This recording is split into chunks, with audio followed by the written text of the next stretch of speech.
జూబ్లీహిల్స్ ఉప ఎన్నికల్లో బీసీ సంఘ నాయకులందరూ కూడా నవీన్ యాదవ్కు మద్దతు ఇస్తున్నారు. నవీన్ యాదవ్ను గెలిపించుకోవాలని చెప్పి కూడా ఈరోజు ప్రెస్ క్లబ్లో ఒక ప్రెస్ మీట్ అయితే ఏర్పాటు చేయడం జరిగింది. అయితే మనతో మాట్లాడడానికి బీసీ సంఘం జాతీయ అధ్యక్షులు జాజుల శ్రీనివాస్ ఉన్నారు. అని చెప్పండి, మీరు ఒక బీసీ సంఘ బీసీ నాయకుడు ఎలక్షన్లో నిలబడ్డాడు కాబట్టి అందరూ ఆయనకి ఓటేయాలంటున్నారు. ఆయన ఒక పార్టీ నుంచి నిలబడ్డాడు కదా, మరి ఆయనకి ఎందుకు ఓటేయాలి బీసీలందరూ?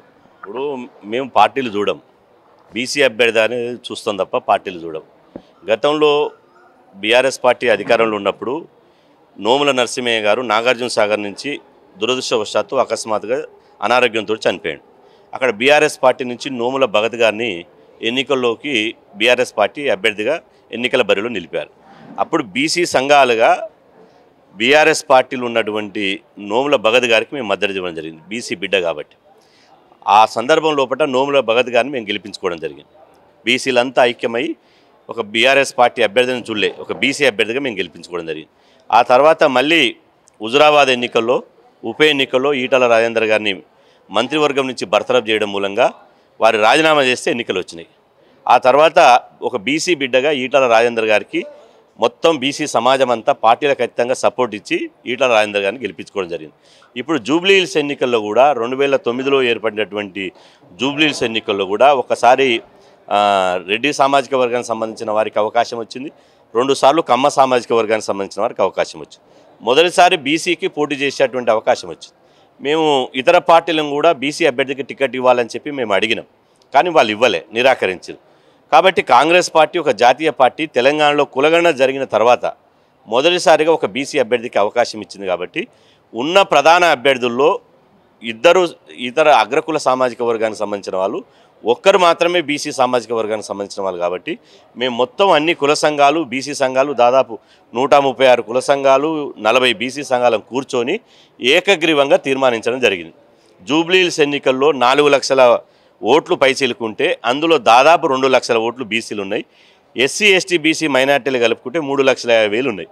కాబట్టి ఇన్ని ఓట్లున్నటువంటి బీసీ ఎస్సీ ఎస్టీ అభ్యర్థులు బీసీల ఓటు బీసీలకే నినాదంతో ఇవాళ మా సోదర ఎస్సీ ఎస్టీ మైనార్టీలను కలుపుకొని ఇవాళ ఒక బహుజన అభ్యర్థి అయినటువంటి నవీన్ యాదవ్ గారి ఓటేసి గెలిపించుకోవాలని చెప్పి మేము తీర్మానించుకోవడం జరిగింది. మీరు చెప్పిన లిస్టులో అన్నిటి కూడా అందరూ ప్రధాన పార్టీ నాయకులు, పెద్ద పెద్ద లీడర్లకి మీరు సపోర్ట్ ఇచ్చారు. ఎందుకన్నారు అట్లా? అంటే ఇప్పుడు బీసీ సంఘాలుగా మాకు ఒక పార్టీ లేదు, ఒక పార్టీ నుంచి కూడా ఏ పార్టీ నుంచి కూడా బీసీ అభ్యర్థి నిలబడలేదు.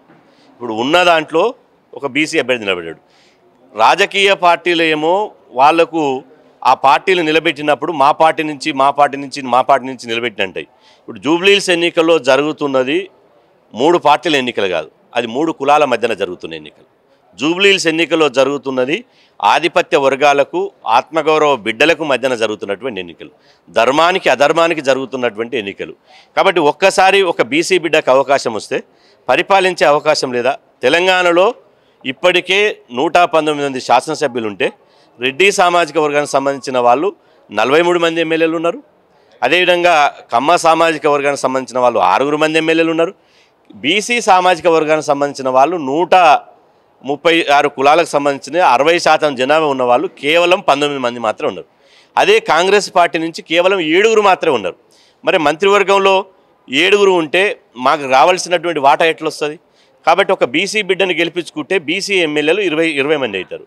అదేవిధంగా ఒక బీసీ బిడ్డను గెలిపించుకుంటే మంత్రివర్గంలో స్థానం వస్తుంది. ఇలా రాష్ట్రంలో రాజకీయ పార్టీలు బీసీలు కనుక ఏమాత్రం పార్టీల వారిగా ఉండి ఎమరపాటునో పొరపాటునో గ్రాపాటునో అగ్రకుల అభ్యర్థులకు ఓటేస్తే ఈ రాజకీయ పార్టీలు గెలుపు గుర్రాల పేరుతోటి అగ్రకులాలే గెలుస్తాయని చెప్పి వాళ్ళకి టికెట్లు ఇస్తారు. 2028లో బీసీలకు ఎవరు టికెట్లు ఇయ్యరు, వాళ్ళే గెలుస్తారు. ఈ పిడికెట్ శాతం లేని వాళ్ళే గెలుస్తున్నారు కదా, ఈ గంపటి శాతం ఉన్నటువంటి బీసీలు గెలుస్తలేరు. కాబట్టి గెలుపు గుర్రాల పేరుతో వాళ్ళకే టికెట్ ఇచ్చేటువంటి ప్రమాదం ఉంటుంది. 42% రిజర్వేషన్లు సాధ్యపడాలన్నా, బీసీల బాణిని చట్టసభల్లో వినిపించాలన్నా బీసీ బిడ్డలే చట్టసభల్లోకి పోవాల్సిన అవసరం ఉంది. అంటే చెప్పినట్టు ఇప్పుడు 58 మంది పోటీ చేస్తారు. దాంట్లో కొందరు మినహాయిస్తే చాలామంది కూడా ఇప్పుడు నిరుద్యోగులు కానీ అట్లాగే స్టూడెంట్స్ కానీ కూడా దాంట్లో బీసీలు ఉన్నారు కదా, మరి వాళ్ళకి ఎందుకు మద్దతు ఇస్తలేదు? అంటే కేవలం ప్రధాన పార్టీలకు మాత్రమే, పెద్ద పెద్ద లీడర్లకు మాత్రమే బీసీ సంఘాలు ఎందుకు మద్దతు ఇస్తున్నాయి? వాళ్ళని కూడా పైకి తీసుకురావచ్చు కదా రాజకీయంగా. ఇప్పుడు 50 మందిలో ప్రధానంగా పోటీ పడుతున్న అభ్యర్థులు ఎవరు అనేది మేము మీటింగ్ పెట్టి చర్చించినాం. ప్రధానంగా ముగ్గురు మధ్యనే పోటీ ఉంటుందని అది అందరికీ చిన్నపిల్లగాడిని 3 ఏళ్ల పోరగాడి నుంచి పండు ముదుసల వరకు అడిగినా చెప్తారు. కాబట్టి ఈ ముగ్గురు ప్రధానంగా పోటీలు ఉన్నారు కాబట్టి అందులో ముగ్గురులో బెస్ట్ అభ్యర్థి ఎవరు, ఆ తర్వాత బీసీల కోసం కమిట్మెంట్గా పనిచేస్తున్న మేము చూస్తాం. ఇలా వారి నవీన్ యాదవ్ గారు తండ్రి చిన్న శ్రీశైలం యాదవ్ గారు బీసీ కుల సంఘాల జేఏసీ రాష్ట్ర కన్వీనర్, మహాత్మా జ్యోతిబా పూలే జయంతి ఉత్సవాల కమిటీ చైర్మన్. వారు బీసీ ఉద్యమాల్లో అనేక సంవత్సరాలుగా పనిచేస్తున్నారు. బీసీల ఐక్యత కోసం, బీసీల అభివృద్ధి కోసం ఇలా అత్యంత ఎక్కువ సమయం కేటాయిస్తూ వారు పనిచేశారు. కాబట్టి బీసీల కోసం పనిచేసేటువంటి కమిట్మెంటు చిత్తశుద్ధి ఉన్నటువంటి బిడ్డలకే మద్దతు ఇస్తాం తప్ప ఇలా ఎవరో ఒకరు నిలబడి ఎవరో వచ్చి నామకే వాస్తా నిలబడి ఎవరి ఎజెండా ఎలాంటిదో తెలియదు. కాబట్టి అట్లాంటి సందర్భంలో ఇవ్వం. మేము బీసీ పార్టీ పెట్టుకున్న రోజు, బీసీల అభ్యర్థిగా ఉన్నటి రోజు అగ్రకుల రాజకీయ పార్టీలకు మద్దతు ఇవ్వం. కానీ ఇప్పుడు బీసీల యొక్క రాజకీయ పార్టీ లేదు, బీసీల అభ్యర్థి లేడు. కాబట్టి ఉన్న దాంట్లో బీసీల కోసం ఎవరు సేవ చేశారు, బీసీల అభివృద్ధికి ఎవరు కృషి చేస్తారు, రేపు బీసీల యొక్క బతుకుల విషయాలను, రేపు రిజర్వేషన్ల విషయాలను అసెంబ్లీలో ఎవరు ప్రశ్నిస్తారు, ఎవరు మాట్లాడతారనే విషయం మీద చర్చించిన తర్వాతనే అన్ని అర్హతలు ఉన్నటువంటి బీసీలకు నిజంగా బీసీ జాతి నుంచి అన్ని అర్హతలు ఉన్నటువంటి నవీన్ యాదవ్ గారే ఇలా ఈ పోటీలు ఉన్నాడు. కాబట్టి నవీన్ యాదవ్ గారిని గెలిపించుకోవాల్సినటువంటి చారిత్రాత్మకమైన సందర్భం ఏర్పడ్డది. నవీన్ యాదవ్ గెలుపు బీసీల రాజకీయ అభివృద్ధికి మలుపుగా మేము భావిస్తున్నాం. ఇప్పుడున్న బీసీ ఎమ్మెల్యేలకు కూడా అట్లాంటి చిత్తశుద్ధి లేదనుకుంటున్నారా? ఇప్పుడు బీసీ ఎమ్మెల్యేల సంఖ్య ఉంది 100%. ఇప్పుడున్న బీసీ ఎమ్మెల్యేలకు చిత్తశుద్ధి ఉంది కాబట్టి గెలిచిన ఎమ్మెల్యేలు బీసీ ఎమ్మెల్యేలు 42% రిజర్వేషన్ల కోసం పోరాడితే మా ఎమ్మటి వచ్చి పోరాటంలో ఎర్రటెండల రోడ్ల మీద కూర్చుంటారు. మేము ఏడ ధర్నా చేస్తే ఆడ కూర్చుంటారు. ఎందుకు? మా బీసీ బిడ్డలు, మా బీసీలకు అన్యాయం జరుగుతుంది, మాకు పార్టీ పక్కన పెట్టి జాతి కోసం నిలబడతామని చెప్పి వాళ్ళు కొట్లాడుతున్నారు. కాబట్టి మేము కూడా మా బీసీ సమస్యల కోసం పోరాడిన వాళ్ళని చూస్తాం తప్ప ఇలా బీసీల సమస్యల గురించి ఆలోచించినటువంటి అసలు బీసీ కులాల జాబితే తెలియనటువంటి వాళ్ళకి మేము మద్దతు ఇస్తాం అది కాదు. ఇప్పుడు జూబ్లీహిల్స్ ఎన్నికల్లో ఒక బీసీ అభ్యర్థిని గెలిపించడం ద్వారా 2028లో బీసీలకు రాజ్యాధికారానికి ఒక రహదారి పునాది ఏర్పడుతుంది. అంటే మీరేమో అతను నవీన్ యాదవ్ మంచి వ్యక్తి అని అంటున్నారు, మిగతా వాళ్ళేమో అతని మీద కేసులు ఉన్నాయో రౌడీజం చేస్తున్నారు. ఈ మధ్యలో కొన్ని 3 వీడియోస్ కూడా బయటకు వచ్చినాయి. నా మీద ఆరోపణలు చేస్తే ఎవరిని గల్లీ నుంచి కూడా బయటకు రాని, వాళ్ళు ఇంటి ముఖం కూడా చూడనేరని ఒక హెచ్చరిక జారీ చేశారు. దాన్ని ఎట్లా చూస్తారు మీరు? ఇప్పుడు కేసులు ఉన్నాయి అనేది అది పెద్ద సమస్య కాదు. ఆయన ఉన్నత విద్యావంతుడు, ఇంజనీరింగ్ గ్రాడ్యుయేట్. కాబట్టి ఇవాళ కేసులు దేని మీద ఉన్నాయి? వాళ్ళ ఫాదర్ మీద, శ్రీశైలం యాదవ్ మీద. ఇప్పుడు అక్కడ ఉన్న ఉప్పర్ బస్తీ ఉంది, ఉప్పర్ బస్తీకి మంచి తాగనీళ్ళు ఇవ్వకుండా ఎక్కడో ధనవంతుల దగ్గరికి పైప్ లైన్ తీసుకుపోతారు. కాబట్టి ఉప్పర్ బస్తీ వాళ్ళందరినీ తీసుకుపోయిండు, పైప్ లైన్కు తీసేసిండు, హోల్ వేసేసిండు. ఆ ఉప్పర్ బస్తీ యొక్క వేల మందికి గొంతు తడిపిండు, దారితి తీర్చిండు. అది కేసు అయింది. అది కేసా? అదేవిధంగా అక్కడ ఉన్నటువంటి పేదవాళ్లకు, ఒడ్డరోళ్లకు, నాయి బ్రాహ్మణులకు, రజకులకు, ముదిరాజులకు, విశ్వబ్రాహ్మణులకు, అదేవిధంగా దళితులకు ఉండడానికి గూడు లేదు, గుడిసెలు వేసుకొని ఉంటారు. పాములు కలిసి చచ్చిపోతుంటే ప్రభుత్వాలతో పోరాడి ఎదిరించి అక్కడ గుడిసెలు ఇప్పించండు, వాళ్ళకి పోరాడి పట్టాలు ఇప్పించండు. అప్పుడు కేసులు అయినాయి. అది కేసులా? కేసులు అనేది ఇక్కడ క్రైటీరియా కాదు. ఇది ఆడలేక మధ్యలో ఓడినట్టు ఇలా ప్రతిపక్షాలు చేస్తున్నటువంటి, అగ్రకుల నాయకులు చేస్తున్నటువంటి ఒక విష ప్రచారం మాత్రమే. వాళ్ళకు కామన్గా ఇలా ఒక కుక్కను చంపాలంటే పిచ్చి కుక్కని ముద్రేస్తారు. ఈ బీసీలను ఒడగొట్టాలంటే బీసీ సమాజం యొక్క బీసీ, ఎస్సీ, ఎస్టీ, మైనార్టీల ఓట్లు ఎక్కువ ఉన్నాయి కాబట్టి ఇలా ఈ అభ్యర్థిని ఒడగొట్టాలంటే ఏదో ఒక ముద్రేస్తారు. కానీ వాళ్ళ చరిత్ర ఏంది? ఎవరు పేదల కోసం నిలబడ్డరు, ఎవరు అండగా నిలబడ్డరు, ఒక అందరికీ అందుబాటులో ఉన్నటువంటి వ్యక్తి ఎవరో వాళ్ళ సమాజానికి తెలిసిపోయింది. ఖచ్చితంగా ఇలా నవీన్ యాదవ్ గెలుపుని ఎవరు ఆపలేరు.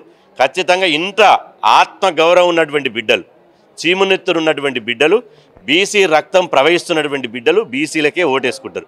అందుకనే జూబ్లీహిల్స్ ఎన్నికల్లో ఓటు మనదే, సీటు మనదే, మా ఓటు మేమే వేసుకుంటామని నినాదంతో మేము ముందుకు పోతున్నాం. ఇప్పుడు కేవలం 3 సంవత్సరాలు మాత్రమే గవర్నమెంట్ ఉంది, కొత్త గవర్నమెంట్ రావడానికి. ఈ 3 సంవత్సరాలలో ఒక నవీన్ యాదవ్ కనుక గెలిస్తే బీసీలకు ఏం చేస్తున్నారు? ఇప్పుడు 3 సంవత్సరాలంటే మామూలు విషయమా? 3 సంవత్సరాలంటే ఇంకా 3 సంవత్సరాల్లో ఏదైనా చేయగలడు. ఇప్పుడు గెలుపు మేము అభివృద్ధి అంటలేము, అభివృద్ధితో పాటు మా ఆత్మగౌరవానికి సంబంధించింది.